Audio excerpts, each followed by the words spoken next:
வணக்கம். இன்னைக்கு நம்ம வீடியோல டேஸ்டியான பட்டாணி குருமா செய்ய போறோம். இந்த பட்டாணி குருமாவை நம்ம இட்லி, தோசை, சப்பாத்தி, பிரெட்டு, புட்டுன்னு எல்லா நம்ம டிஃபன் ஐட்டம் கூடவுமே நம்ம வச்சு சாப்பிட்றதுக்கு ரொம்பவே டேஸ்டியாக இருக்கும். இதை எப்படி பண்ணலாம், என்னென்ன பொருள்லாம் தேவைங்கிறத வாங்க நம்ம வீடியோக்குள்ளே போய் பார்க்கலாம். இப்போ நம்ம பாத்திரத்தில் 2 டீஸ்பூன் அளவுக்கு எண்ணெயை சேர்த்துட்டு எண்ணெய் நல்லா காஞ்சி வரட்டும். காஞ்சி வந்த பிறகு 1 டீஸ்பூன் அளவுக்கு ஜீரகத்தை சேர்த்துட்டு ஜீரகத்தை பொரிய விட்டுடலாம். ஜீரகம் இப்போ பொரிய ஆரம்பிச்சிச்சு. இந்த டைமில் ஒரு பெரிய வெங்காயத்தை பொடியாக கட் பண்ணி வச்சுருக்கேன். இதை நல்லா நம்ம வதக்கிக்குவோம்.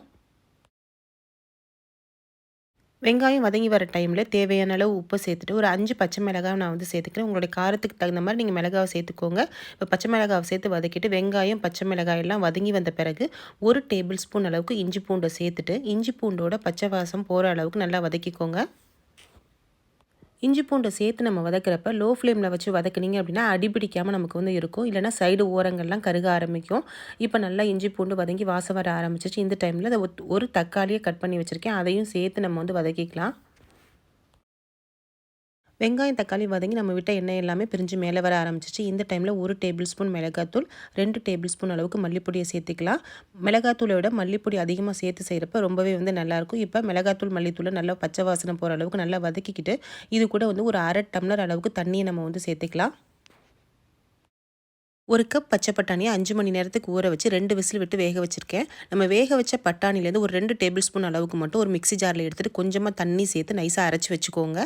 இது ஒரு திக்னஸ்க்காக லாஸ்ட்டாக நம்ம சேர்ப்போம். இப்போ நம்ம மசாலா எல்லாம் நல்லா கொதிச்சு வந்த பிறகு நம்ம வேக வச்ச பட்டாணி இதில் சேர்த்து நம்ம கலந்துடலாம்.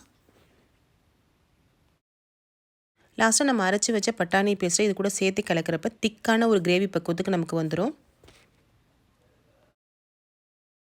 இப்போ கிரேவி நல்லா திக்காக கொதிச்சு ரெடி ஆகிடுச்சு. இந்த டைமில் உப்பு சரியாக இருக்கான்னு பார்த்துட்டு உப்பை சேர்த்துக்கோங்க.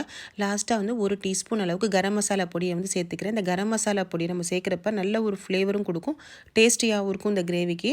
கொஞ்சமாக கொத்தமல்லி இலையை தூவிட்டு நம்ம ஸ்டவ்வை ஆஃப் பண்ணிடலாம்.